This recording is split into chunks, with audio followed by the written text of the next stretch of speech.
riffs are too repetitive, the lyrics make no sense. All the songs are B-sides and the cover art's a mess. There's so much here to tear apart. Listen to it for a week, now that week has passed. It's Why I Hate This Album podcast with Tim and Garrett. Hello and welcome to another episode of Why I Hate This Album. I am one of your hosts, Garrett Harvey. With me, as always, co-host extraordinaire, Smeagol to my Gollum, Timothy Richardson. Tim, how you doing, buddy? I'm doing great, Garrett. Oh, you seem like you're in really good spirits. What's got you so joyous on this lovely winter's day? 2021. Everything's looking up, Garrett. There's no more 2020. Everything's great. It can't be worse. There's no way. Oh, please don't say that. Garrett, please don't say that. I want to be real clear. I can guarantee that it won't be worse than 2020. I feel as though this is one of those moments you are challenging God, daring him, I believe, is one you like to say, to make life worse for all of us. Please don't do that. It can always get worse, Tim. Bring it on, God. I also want to point out that the mere changing of the calendars to a new year is not a panacea for the nightmare of never-ending tragedies that seem to be befalling our species on a daily basis. Bring it on, God. Moving on, Tim, why don't you tell the folks at home what we're doing this week on this very special end-of-year episode? Well, Garrett, for the second week in a row, we listened to no music, and instead went through our email account where there were some 180 unanswered emails. Thereabouts, like we have not been closely attending to them, getting them piecemeal here and there. The urgent ones, well, turns out there were some urgent ones in there we might have missed. But yes, we did have a bit of a backlog. Yeah, anyway, so we're going to read some of those in an attempt to get caught up to have, like, let's say 100 unanswered emails. That seems like a much more manageable number. Tim, I'm glad, though, that we were tardy in our responses. And folks, we will always reply, heypodmail@gmail.com, or go to heypod.com, click on contact us in the upper left-hand corner. That way you can be anonymous if you absolutely have to be, but please, we'd like to email you back. So I'm glad that we were a little tardy, Tim, because some of these emails deserve to be shared, deserve to be heard by our listeners. They ask very important questions. I tried to avoid as much as I could any emails that were suggesting albums, but there are a couple that snuck in. I think even my first one will be one of those. But there's a lot of really challenging, interesting, threatening even emails that we're going to be reading today and commenting on. Oh, so many threats.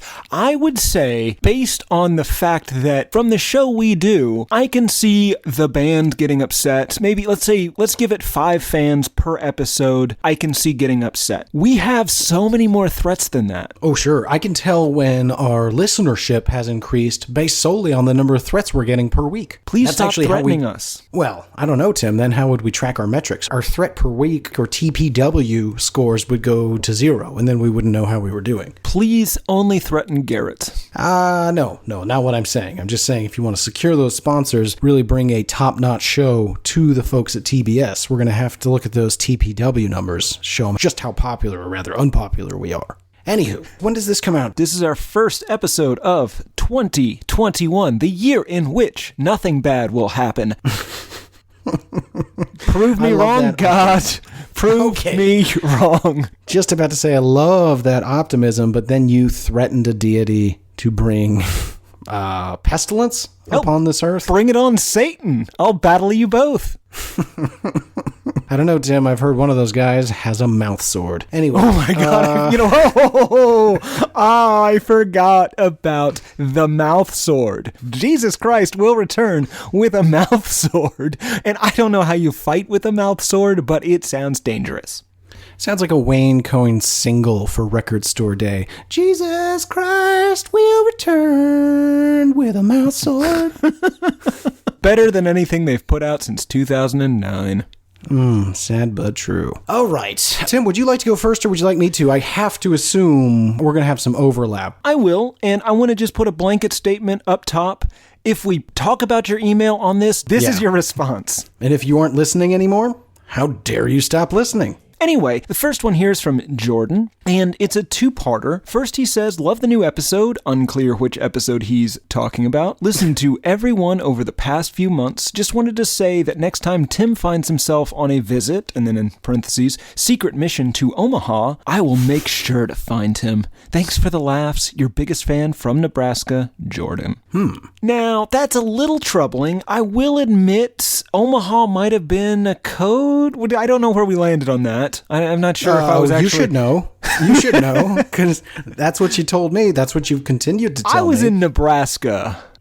Visiting Omaha, but that could have been a person. It doesn't matter. The point is, I'm almost certainly not going to contact you, Jordan, when I come to Omaha on a secret mission. Again, it is a secret mission. And I want to be real clear. That was not an official secret mission for the show. Whatever you did in Nebraska, and I still do not believe it was in Nebraska, was of your own volition and is not in any way tied to the show, this company, or most importantly, me. Absolutely. Anyway, then Jordan wrote back. I believe I responded to this email for once. And Jordan wrote back with some Lena Dunham news. He took a screenshot of a tweet or something. 2020 did a lot of things, but the latest is that it turned me into a deadhead. If we weren't stuck inside, I would be in a patchwork fucking vest in some bearded dude's lap right now, just jamming. And then there's a picture of her. I assume, I didn't actually watch the video, but I assume she's dancing to the Grateful Dead. Ew.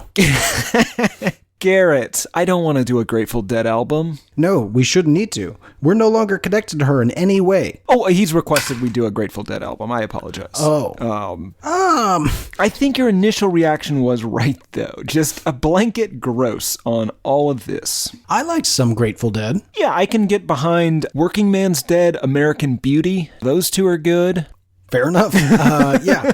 No, I'm going to have to do a little research here, Tim, because I don't know. I mean, this is one of those bands that just has endless albums. Yeah. Oh, Bob Weir's Ace. That's a great album. I don't know that I know that album. Yeah, you do. Do I? The one with Mexicali Blues on it? Oh, okay. Yeah. Thank you. Okay. Oh, Jordan, you'll never find Tim when he goes on a trip to Nebraska because there is almost zero chance that's where he is. He smelled like New Orleans when he returned. That is to say, he smelled like fish and cigarettes and vomit. I'm 100% sure that at least 60% of Nebraska is New Orleans-like. And I don't want to oversell Nebraska, but the vast majority of that state is essentially Bourbon Street. No. I definitely now know you've never been to Nebraska. That's craziness, Tim. Maybe I've never been to Bourbon Street. There it is. That makes way more sense. Okay, so there's our inaugural email of the mailbag episode. Garrett, what do you have for us? My first email of this lovely mailbag episode is from Preston. The email is titled Loon Gang. Is this the goddamn... You'll have to wait and see. The birds that are singing? Shh. They're not singing, Tim. It's a follow-up loon email? This is a separate loon email. Okay. From Preston, titled Loon Gang. Preston writes, Dear Garrett, Lee Harvey Oswald, and Tim Robinson. And I want to stop right there. Who's Tim? Who is he making fun of with you? And I get Lee Harvey Oswald. I believe Tim Robinson is the guy that has that 6-episode sketch comedy show on Netflix. Oh. Well, that's not insulting. I believe he's referring to that time you took a shot at a president. I think, personally, they are equivalent. No. Anyway, the email continues. I loved listening to your new and now classic prepisode on that silly Bry song, which I think is Brian Wilson, but the real showstopper was the mention of Jazz Loon. I have been a disciple of the Jazz Loon for some time now and wanted to bring something to your attention. It is an entire label dedicated not just to loons, but there's a lot of loon music, but also other nature sounds. Jazz Loons is not a lone entity, but rather the product of a record label dedicated to the glorious sounds of nature and the unity they can find in elevator music. Love loons but hate jazz? Why not try classical loon or even new age loon? Ooh. There's also wolves and frogs. the ocean and rain. It's like hold on. There's wolf music and frog music, or there's wolf and frog music? That is wolf and frog music. Oh my guys, Together at last. Tip for our listeners, if you have a wolf and you have a frog, it might seem like that wolf isn't going to eat the frog if you put them in a confined space, but it will. Yeah, rookie move. Don't put that wolf and frog together. They won't make beautiful music. There are some people for whom frogs screaming is beautiful music. Do frogs scream? If a wolf attacks them, absolutely they do. What a haunting thought. Continuing, the email says, it's like Zamfir trying to sell you a Nat Geo subscription, which I had to do some Googling. Zamfir, turns out, is Prince of the Pan Flute. Oh yeah, I knew that. Did you? Yeah, Prince of the Pan Flute. I was about to just say it. All right, I'll believe you. Still don't really get the analogy, but okay. I highly recommend you dig through their entire catalog. Your life will be changed. Also, Mr. Gart, please don't stop calling us gang. I've always wanted to be part of some Scooby-Doo type Mystery Incorporated crew that solves crimes and wears ascots. And until my dog learns to speak, this is as close as I'll get. XOXO Preston Tiny Heart, in parentheses, Free Britney. Thank you, Preston. Free Britney, as always. Tim, lots in there. Have you revisited Jazz Loon or any of the other Loon products? No. Are you going to listen to Frogs and Wolves? Absolutely, I'm going to do that. I am one of those people for whom a frog screaming is, I believe they record them separately, if I had to guess. Well, then that's not really frogs and wolves. That's frogs and then separately wolves. Frogs and also wolves? Yeah. I think it's also called Wolves and Frogs, in case anybody's out there Googling. I think one thing is going to get you just a lot of murder. The other thing is going to get you the dulcet sounds of wolves singing with frogs.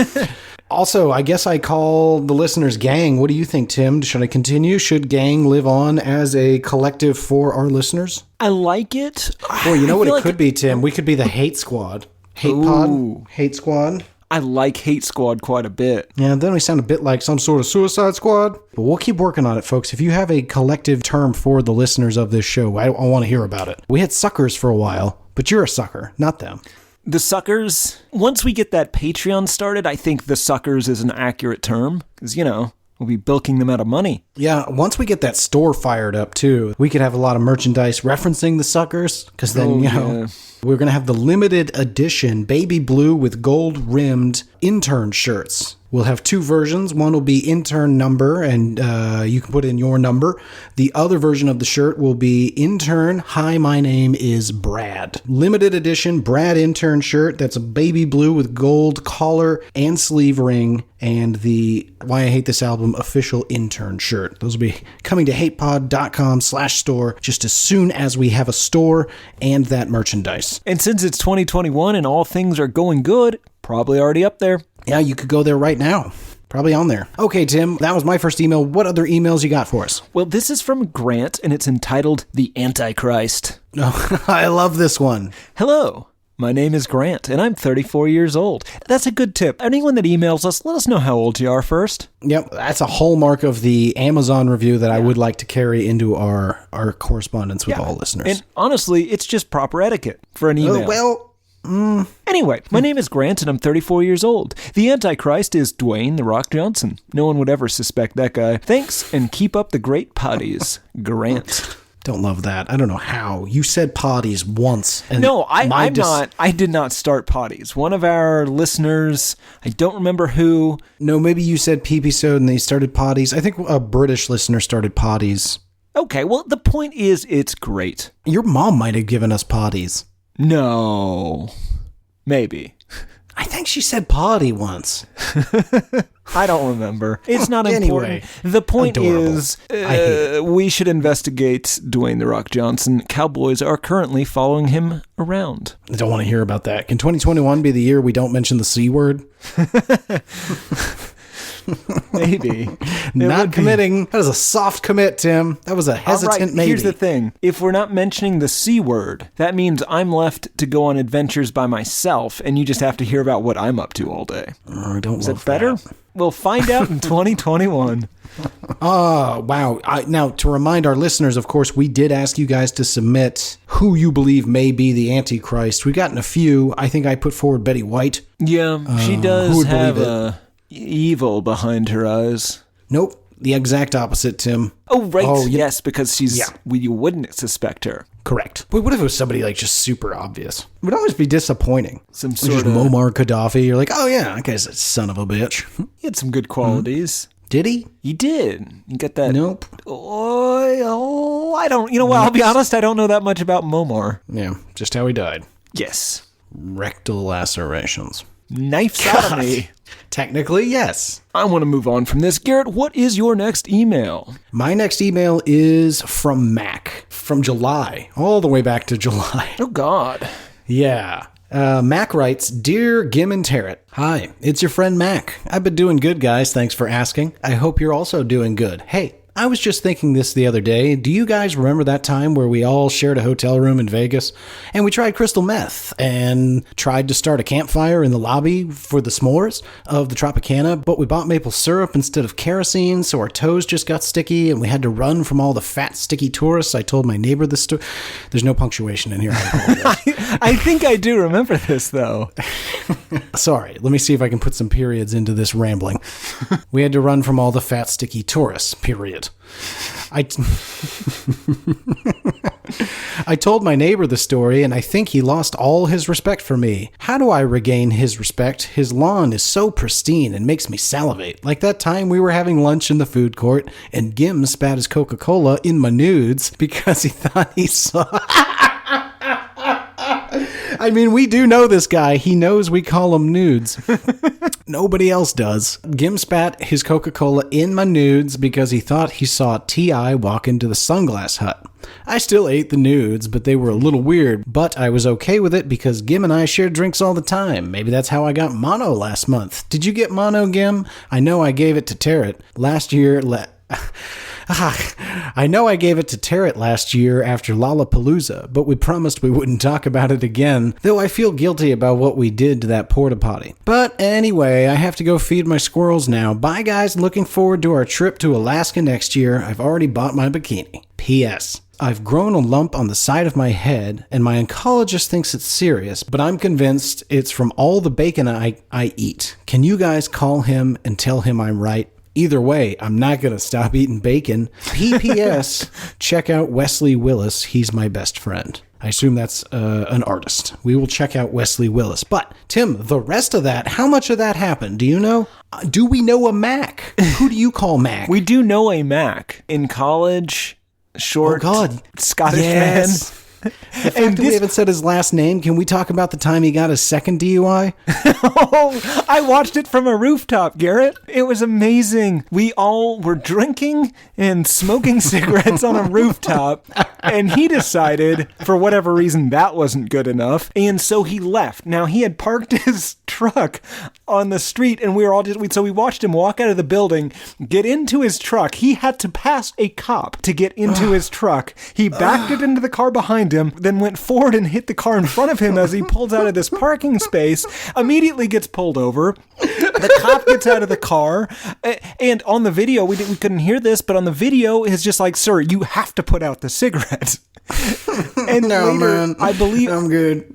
Well, no, he did, because I believe later it was a please stop trying to light another cigarette was said. Anyway, yeah, this was his second DUI. I think he's a lawyer now. Of course he is. The first one, I believe, was in a parking garage. It was really weird. Yeah. Because he had to get that tape, too, because they were worried and to know what was in there might be evidence against him in his second court case.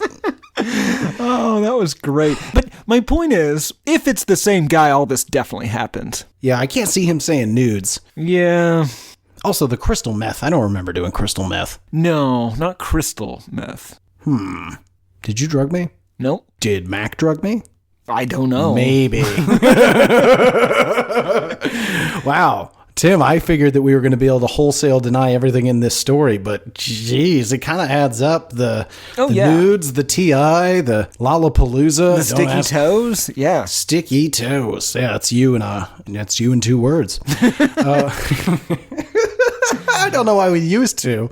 Just got the one with Tim, but anyway. All right, Tom, what's your next email? So my next one is actually a series of them that we have been talking about for a while now on this show. This is from the Candlestick Maker. Oh, Jesus. Yeah. I stopped answering these, Tim. They're I know very you did. disturbing. I know. You stopped answering them, but he kept writing.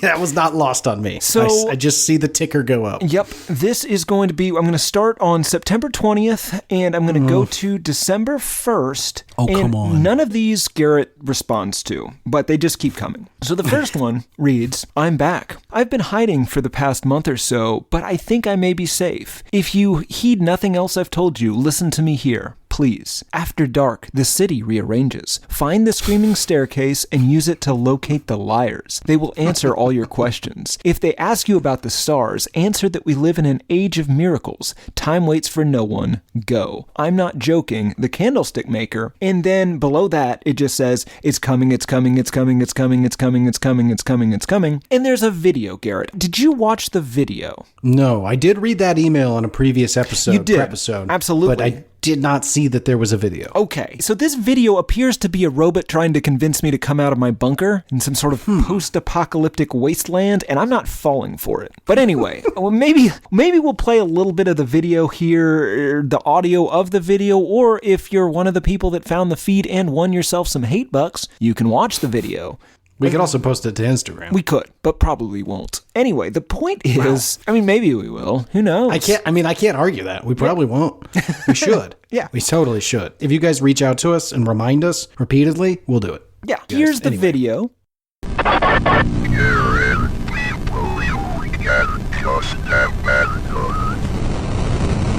Persons are ignorant to get over themselves and take a phenomenon.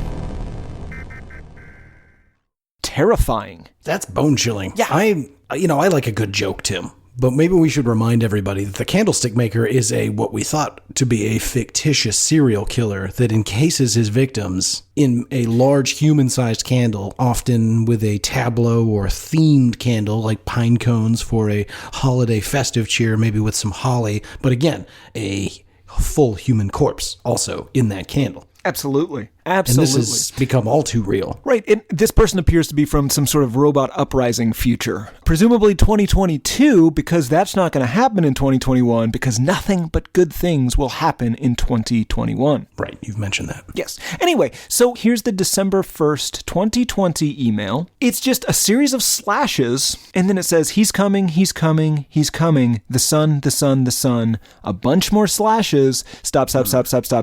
Now, I was debating whether or not to read that because that's stupid, but I decided, I'll copy it down anyway. When I copied it, it turns out that this Candlestick Maker, for whatever reason, wrote a bunch of stuff in white in the email so you couldn't read it.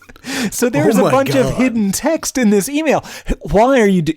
Candlestick Maker, if I may address you for a moment...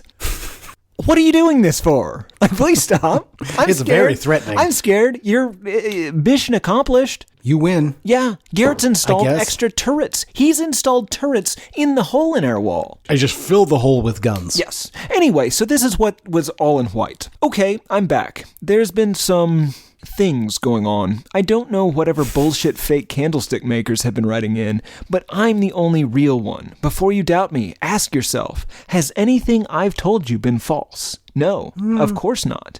Stay posted, Tim and Gar, and then it's just a bunch of 101010102010101010 / he's coming, the sun, / stop. This is the kind of email you people are sending us. What is happening? That's not a fun, cheery way to bring in the new year. That is a threat. Yes, but again, that is in 2020 where threats were okay. 2021, everything's coming up Tim and Gary. Okay. Please don't call me that. Rude boy. Oh, no, it's been changed, Tim. Oh, I look forward to finding out what you've changed it to. Kingsley. Oh, I like that. Yeah, I mean, it's not mine. It's from Life Aquatic. What's your next email, Garrett? You're so bad at it. Make it natural. Make it Garrett, normal. what is your next email? Beautiful. My next one, Tim, I'll see you're crazy and raise you a nuts. My next email is from November. It is the latest from Agent 7.01. Oh, God damn it. Yeah, not sure. Best I can tell, Tim, these agents are fighting the Candlestick Maker, who I now believe may or may not be some sort of matrix. With that 1001 secret text, are we hacking the net? Garrett, I think this is all one person. One crazy person who keeps writing as various conflicting characters, writing about our future, threatening you're going to die in 2023. That might be the same person. It's all very troubling, but it all kind of seems like somebody is writing a novel about our lives. And we're in it. Yes. But we're not willing participants. Right. Like all characters in novels. They're slaves, Garrett. It's a wild way to think of literature. Just little creatures to do your bidding. Yeah. So hold on.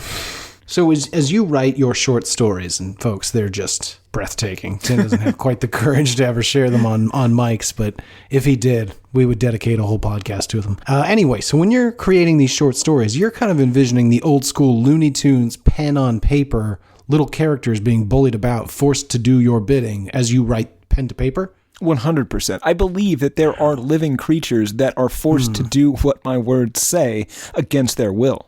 Okay, let me ask you one more question, and then I will be completely satiated in this topic.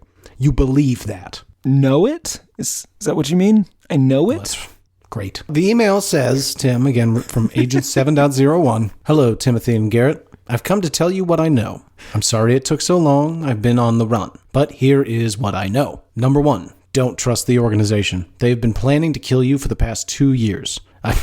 Tim, do you know who the organization is?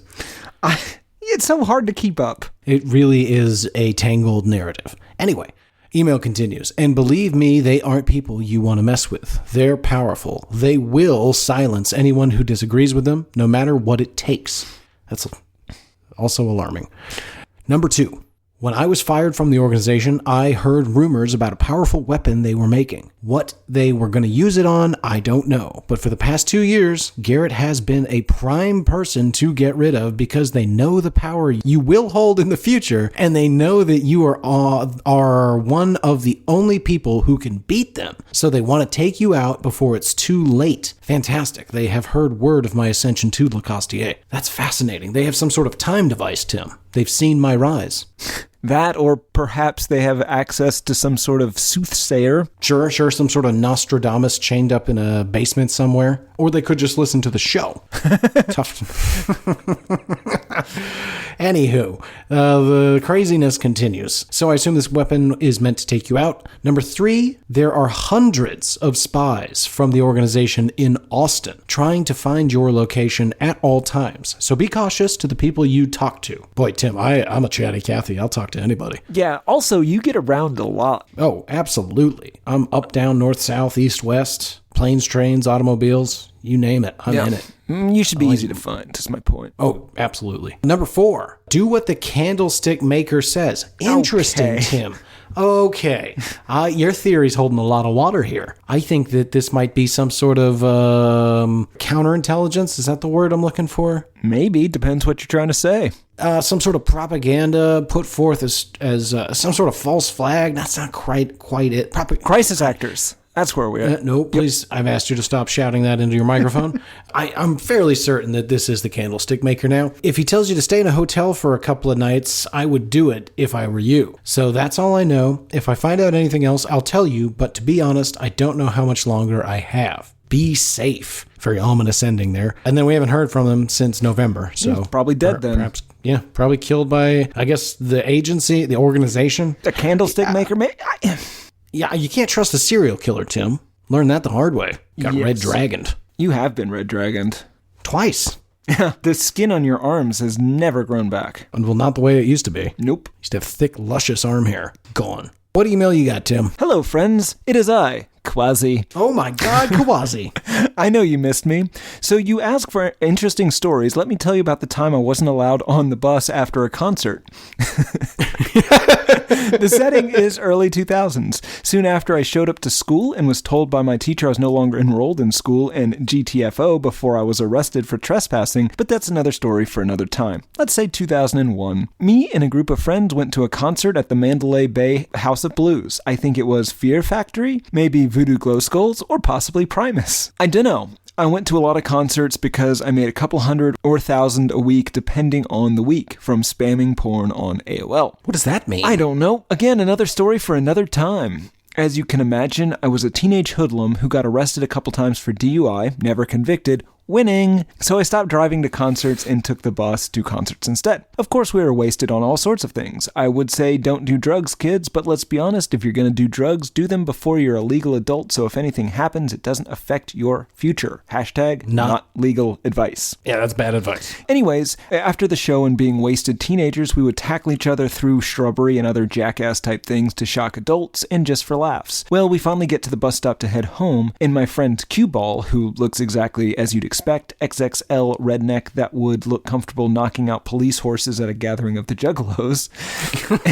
Anyways, Q-Ball decided he should tackle me on the Las Vegas Strip at a bus stop. Well, I decided to grab his head and fall backward with him so he'd crack his head off the concrete and hopefully learn a lesson.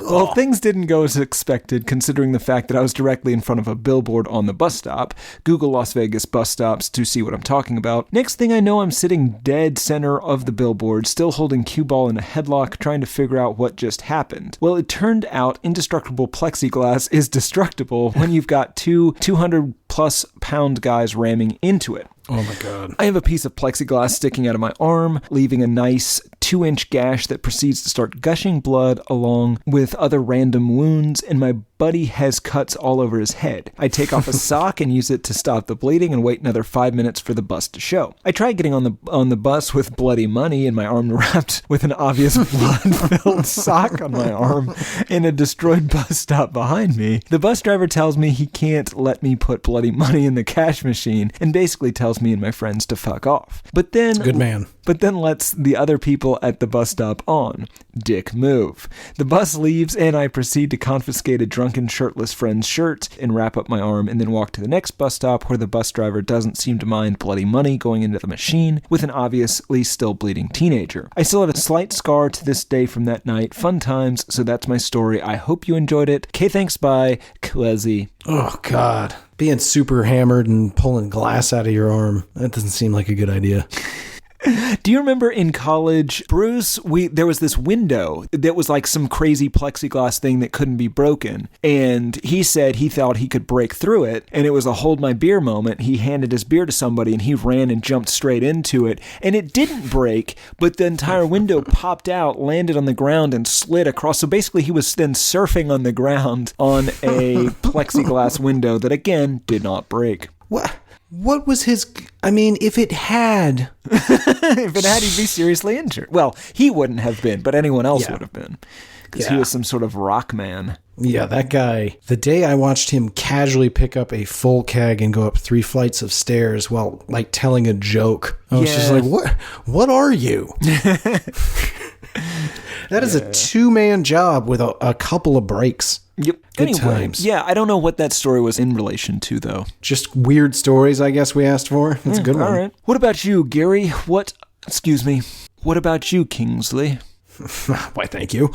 My next one, Tim, is from AJ. It is titled Zombie Corey Feldman, and I couldn't stay away. Is this AJ Allen? I don't know. Alan writes, "Greetings, Gordon, and to a lesser extent, Gold Cobra." You know what? Fuck Alan. It being October, this is from October, now I must say happy spooktacular. Thank you. I sure hope the subject line was enough to draw you in because I beg you to watch Splatter, a 2009 short film starring Corey Feldman as washed-up rock star Johnny Splatter, who has returned from the dead to kill those who wronged him during his time on the mortal plane. Misspelled plane, Alan. This masterpiece is only 30 minutes and also stars Candyman himself, Tony Goddamn Todd. I beg you to watch this movie between your nightly viewings of Godzilla from 1998 for at the very least a surprisingly decent Feldman performance. gotta be honest, he commits. This movie has prepisode potential, but I leave that to you and the boys at the lab. And by lab, I mean your guest bedrooms, because we don't talk about what actually happened at the lab. Good man. Like I said, it's only half an hour, and it's on Netflix. I give it a Christgau 2 tiny little bombs. Good day, gentlemen. AJ, a.k.a. Alan. Tim, I'm very sad we didn't see this for the Spooktacular this year. I am inclined to say this may need to be an out-of-season prepisode. I'm game for that. We haven't rocked the Seafeld in 2+ years. You know, now that we've learned the power of changing your name legally with a few simple forms and a very small fee that I see on my statement that I paid for, thanks.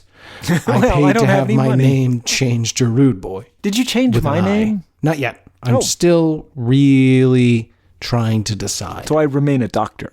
Excuse me. No, yes. Not a doctor. I remain doctor. Correct. Okay. You are Dr. Timothy Richardson for the time being, till I think of the appropriate punishment. Anyway, having realized how easy it is to change your name, I'm thinking you and I head on down to the legal office, change our names to Corey, start a new separate podcast, Corey's on Corey's, where we just go through all the films of Corey Feldman and Corey Haim. Oh, I like that.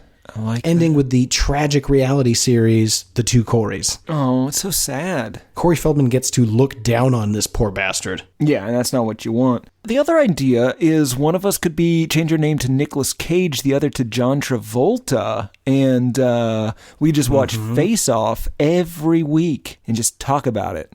Why would we change our names? For the Face Off. So we could put in the description, we could say, starring Nicolas Cage and John Travolta? Yeah. The Nicolas Cage and John Travolta discuss their greatest project every week. Well, see, we can't claim ownership. Discuss the greatest project. Yeah. The greatest project starring a Nicolas... Well, you could keep it that way. So you could say, discuss their greatest project. We're not talking about us, Nicolas Cage and John Travolta. We're talking about, when we say their, we mean their. Them, Nicolas Cage, John Travolta. We also happen to be named Nicolas Cage and John Travolta. Yeah. Which we would clear up at the top of every episode. Absolutely.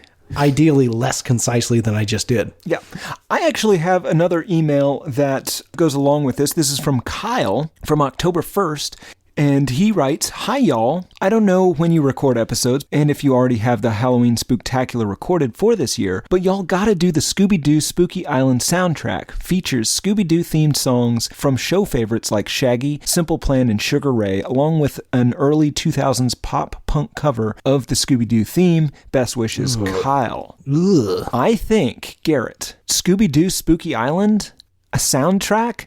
This is a good crossover opportunity for Texas Podcast Massacre that I'm sure... See, but I don't know. We might screw ourselves because that music might be worse than the movie. I mean, do you think it's the characters singing the songs? No, I don't. I think it's pop punk. Oh, right. I think it's the Sugar Ray and the Simple Plan and the Shaggy. Well, which Shaggy is it?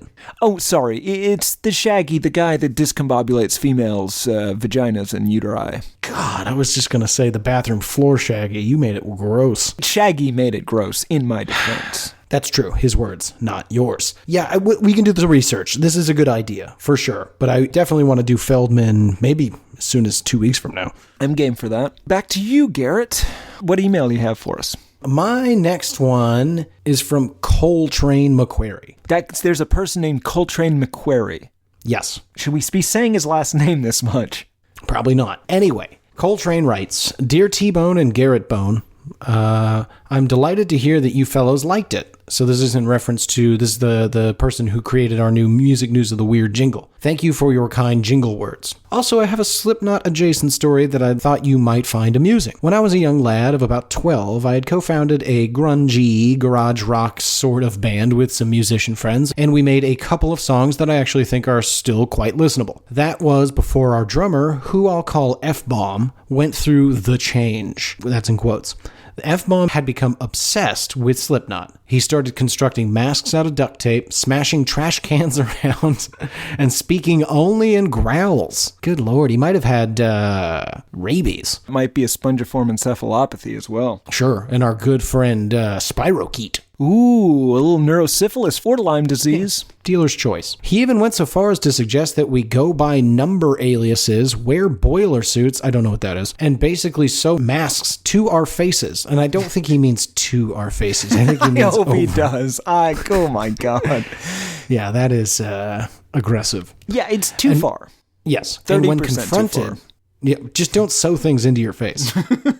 Whether it's a mask or a pigeon, whatever. And when confronted with the logical, hey, F-bomb, that sounds a lot like Slipknot, he replied, oh, I guess they do that. That is the only thing they're known for, man.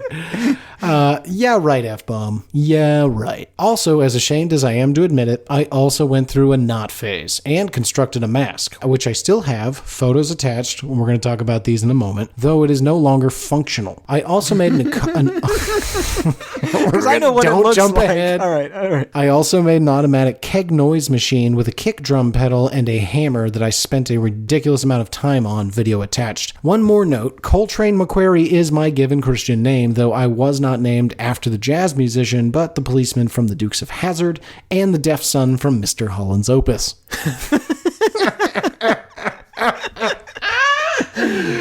Oh, thank you so much, Coltrane. You are my favorite listener of the week. Thank you for your time. Brad's a sucker. Signed, Coltrane McQuarrie. And Coltrane, that email was so good, you have earned 50 hate bucks. Go ahead and write in with your home address and a photo of you from the neck up, and we will send you 50 hate bucks eligible for redemption at hatepod.com/store, the only location to get our limited edition HatePod merchandise, just as soon as it exists. Tim, let me describe this mask.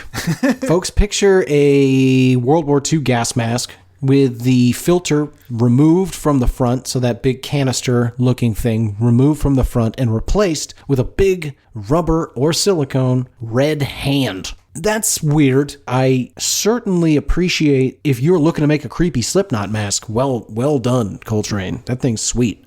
I want to ask, what does he mean it's no longer functional? I assume it means that the glove, like he can't get his hand up in that mouth anymore or something.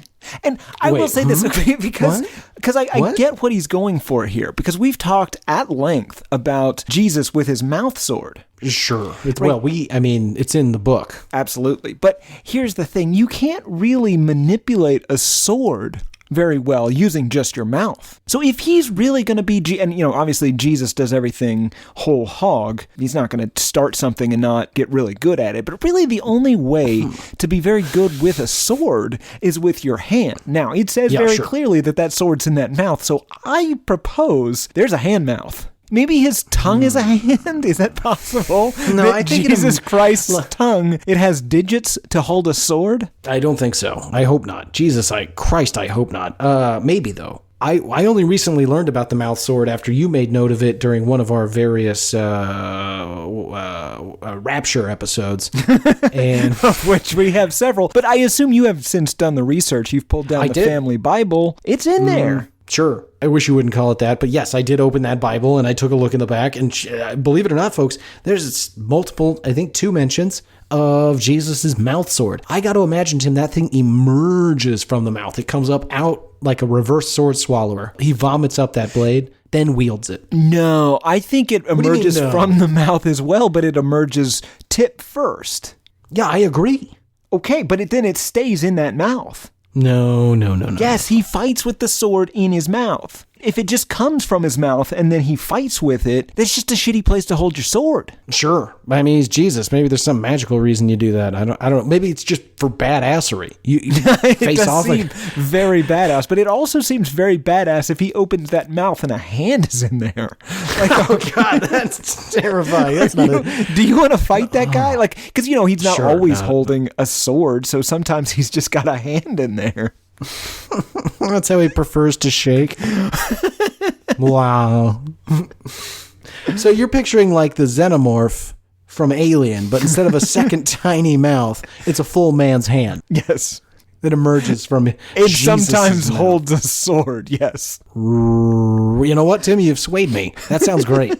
Yeah, and so this guy has because again, he's got a gas mask. Yeah, because obviously Armageddon, we're going to be using a lot of chemical warfare, biological warfare even. So he's going to be wearing a gas mask, but he's still going to want to hold that sword with what he's trained in the sword with. So he's got that hand sticking out of the mouth. It's gripping a sword on the outside. He's safe from the gas. He's still able to use a sword to like poke holes in others' gas masks. But, okay, all of this assumes that this listener made this Slipknot mask for Jesus. I think you've lost the thread a bit, friend. I asked you what was functional about that mask for this human being in the before time, when it was definitely not a rapture and Jesus was nowhere around, sword or not. That's true. I did just inject Jesus into this situation. You often do. I don't know. You know what? Colton McQuarrie, if that is your real name, I still doubt it. Please write back and let us know. It's a sex thing, right? I mean, it is. It wasn't made for sex, but it was used in a sexual act. But I want to know what is not functional. What was functional before that is no longer functional about the mask? Is it that you just can't breathe through it anymore? Is it I mean, the second you sewed that or glued that hand into the mouthpiece, that's your own goddamn fault. Well, I mean, poke some holes in it. I guess that makes the gas mask part of it useless. Sure, but I don't think it was ever about function. I think it's more about form. But again, that begs the question: what is no longer functional about that mask? Yeah, and also write in. Let us know. Was it for Jesus? I guarantee it wasn't. But please if it was Coltrane. Boy, it doesn't sound right to say that. It just reminds me of Royal Tenenbaums when Royal calls Danny Glover Coltrane. You want to talk jive, Coltrane? Jesus fucking Christ. You're an old racist man. Okay, Tim, what else you got? My last one that I would like to read here, this is from Manny Hernandez. He writes in fairly frequently, and he wrote to say, "Hey guys, I just want to check in to congratulate Tim Malicious and Gary Aladocious on a good Dave Matthews episode. For one, I can't believe I've been listening to Dave Matthews all this time and not realized it." I don't know what that means. Mostly because That's it's awesome. a dull band with okay music. Never did I realize they had such sinister lyrics, though. Then he goes on to request we do WAP, the Cardi B and Megan Thee Stallion episode. We should do it. Yeah, absolutely. And finally this. Thanks a lot for all the shout-outs. Much appreciated. And if you're wondering, I do have a brother named Daniel Hernandez. No, it turns out he isn't Takeshi6699. I verified. I scrubbed his face to see if he had any tats or colored hair underneath. So he's applying the clown logic to this. Or maybe he had packs of $100 bills somewhere. The only thing I discovered, and you'll really appreciate this, Gary, the only thing I discovered was a slap to my face. That's a good one. I like that. Glad we got you slapped, Manny. Do you have any others? I've got one more, Tim, and it's a special one. I think I can probably finish on this one. This will be my last formal email. I might have a couple of shout-outs I want to make here at the end, but this last one is a thread that was marked read, but is clearly an ongoing conversation you've been having with a listener. His name is Brad. Brad, at first I was very angry with you for having secret correspondence with Tim. You know where that can lead.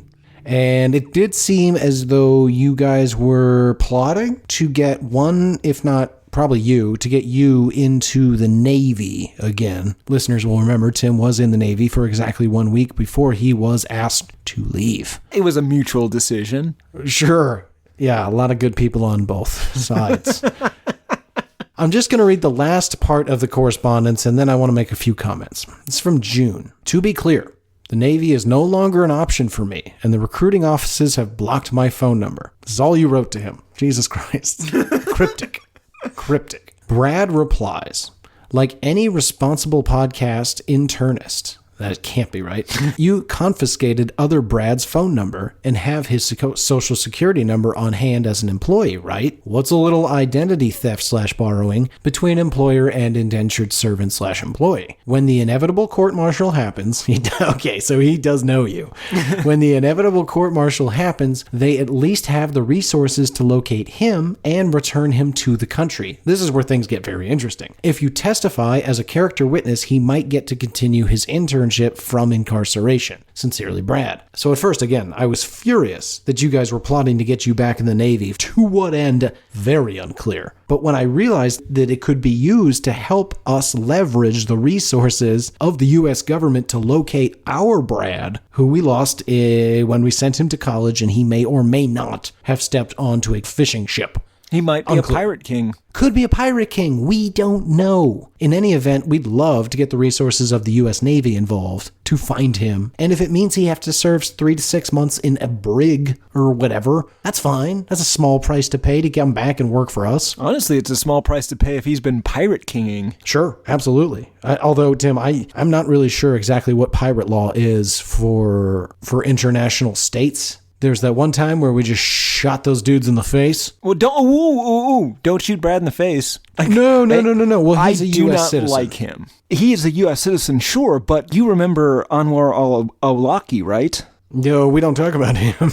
Oh.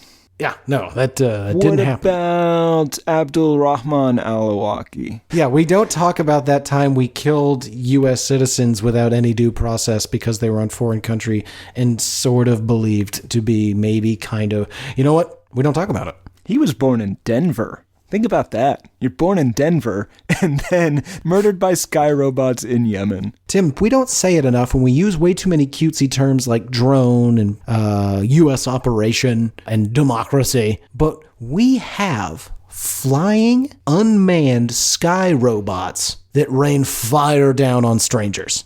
Yeah. You know what's even stranger?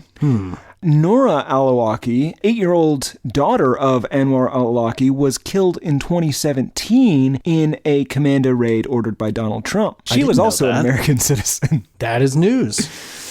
Jesus Christ. Don't go to Yemen. Not right now. Well, I could have told you that. Oh. Tim, you learned that the hard way as a child. I did. There was a lot more AK-47s in Yemen than I was expecting. Everyone's just got one. Yeah, and then after you left, they all got put to use. Oh, that's true.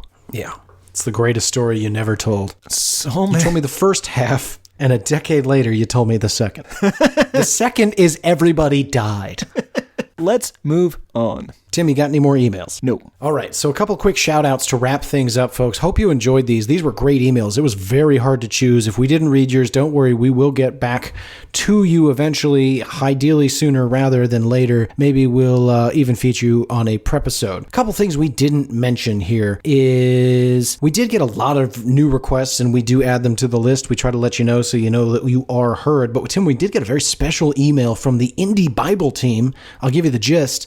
The title reads, Radio stations are looking for Xmas songs. Submit your songs now. Now, we, of course, missed the deadline for this by a good 2 months. But that is about the time we announced that we would be exclusively releasing Texas Toast music that was heavily religious in an effort to pander or steal the money of ignorant Christians. Word's out there, Tim. I like it. And they contacted us? They did. They reached out for our song submissions. I don't know if you've been writing any Christian-themed country music. I have. I hope yes, you have. Of course. Yes, good. And of course, it is to be rapped, right? It is country music, which we will rap over. Yes. Yes. Okay, good. So very exciting. Good to hear that the industry is abuzz with what's to come from Texas Toast, our country rap duo, any day now. Another big request I saw a number of times across several different people, didn't write your names down, didn't have time, all requesting we do Blurryface by 21 Pilots. I'm not sure exactly why. They all had various reasons. The number one of which seemed to be the common reason was that apparently that album sounds way more like their current sound and is incredibly different from the one we did. Bet it sucks. Oh, I'm sure it does. I know at least 2 songs from it. Oh, well, that's terrible. Along these lines, I would also like to give a shout out to Danny and Ben Dover, probably not his real name, as well as a number of other people who have written in to tell us that they really appreciate the Dutch representation and want more information about the Dutch megacharts and what the Dutch are up to. I think those are all coming from you. They are not. I would not write in with Ben Dover as my username, Garrett. That's true. You are more creative than that. Yeah. Also, not great at spelling. That's true. But I announced this last year and then COVID happened, so I didn't get to go. But Garrett, in July, I have a trip booked again to go to Amsterdam. I've heard that a lot of the Dutch live in Amsterdam, and I'm going there to find out where the Dutch come from. Interesting. I mean, there's got to still be some interns over there. Would you be interested in giving a look, see if recognize any of those faces? I'll check around. I assume they're, that they've just taken jobs in the various industries in the Dutch. Presumably, I think that's just tulips. They do a lot of tulips and wooden shoes. I think there's heroin. Is there heroin in the Dutch? I mean, again, that's what I hear. I don't know. Tim, what's this trip in July about? It's about discovery, Garrett. Self-discovery, discovering the Dutch, discovering where the Dutch hail from, Alzheimer's disease. What they have. 2021 is going to be a good year, and if it's not, I will fight both God and Satan right here on this show. That sounds great. What uniform would you wear or costume to intimidate the Dark Lord? You're going to hate this. Obviously, my first choice would be full cowboy regalia. Now, I know you don't like that, and so obviously that's the first choice. That's a given. Sure. Right, but okay, but in all fairness, that's the only outfit you have a battle suit of. That's not true. Your battle armor, that's your not cowboy. True. What? I have a full set of functioning 12th century armor. Well, that's got to be heavy as shit. It is. That's the good thing about it. It keeps, swords out I would of you. think you'd want to go with your cowboy battle suit. Oh, no, I'm doing this for you. I'm giving a second option because of how much you hate whenever I dress in my cowboy regalia. This is for you. Tim, if you're gonna fist fight God and Satan, you can die in whatever you'd like. Right, cowboy it is. I will say, tremendously vulnerable, at least as I've seen you wear the armor in that chaps region. Typically, I think they wear some dungarees or something beneath those. Absolutely. In the back. Fun fact, all chaps are assless. You don't need to say assless chaps. Right. Yeah, I didn't. No, I'm informing the listener, because most people say assless chaps, and that's... Yeah, doesn't that bother you too? Yeah, it does. These are the types of quandaries we I'm not have. joining your goddamn sex cult. I'm not joining your goddamn sex cult. Fine. All right. Tim, any other shout-outs or emails that we need to touch up on? No. All right. Then I think we've done our due diligence for 2020. Welcome to 2021, you sons of bitches. We appreciate you. As always, you can go to hatepod.com and get every episode in every format. You can even download it, keep it, remix it, send it on back to us, and we'll play it on the show. And you can remix that and send it back to us, and we'll play that on the show. And it'll be a long, ongoing game of cat and mouse until one of us loses our minds and kills ourselves in the closet. It'll be a lot of fun. While on hatepod.com, you can reach out to us by clicking on the Contact Us in the upper left-hand corner. It does ask for an email. That's just so we can email you back. We don't mark it at you or anything like that. Or you can just email us directly at hatepodmail@gmail.com. Or you can reach out to us on Instagram at hatepod or Twitter at albumhatepod. We want to hear from you. Slide into those DMs. Give us your requests, your thoughts, your dreams, your hopes, your weird links to hilarious stories you'd like to hear featured on the show. By and large, you're going to get Tim if you're on Instagram, and for the most part, you'll get Garrett on Twitter, although we do cross-pollinate upon occasion. Not anymore, because I don't know what the Twitter password is. Oh, right. I forgot about the incident. Anyway, you can also go to facebook.com/hatepod, but for the love of God, what are you, 80? Get off of Facebook. Those other things are way better, because we got Discord servers. You can plop onto the old subreddit. It's probably reddit.com// or you know what it is. We'll find it. Reddit. What else we got, Tim? Did I miss anything? Nope. Great. For Why I Hate This Album, I have been one of your hosts, Garrett Harvey. For possibly the last time, I have been Dr. Timothy Richardson. Kingsley. There's cowboys running through my dreams. Nothing's quite the way it seems. Well, I joined the Navy. I got kicked out in a week. My facial features aren't distinct. I try to find some meaning in these songs. The genius is a genius, got it wrong. Well, it's a lobster murder sex thing, the bleaching of her hair, full of salt on both your ears. The riffs are too repetitive, the lyrics make no sense. All the songs are B-sides, the cover art's a mess. much here to tear apart. Listen to it for a week, now the week has passed. It's the Why I Hate This Album podcast.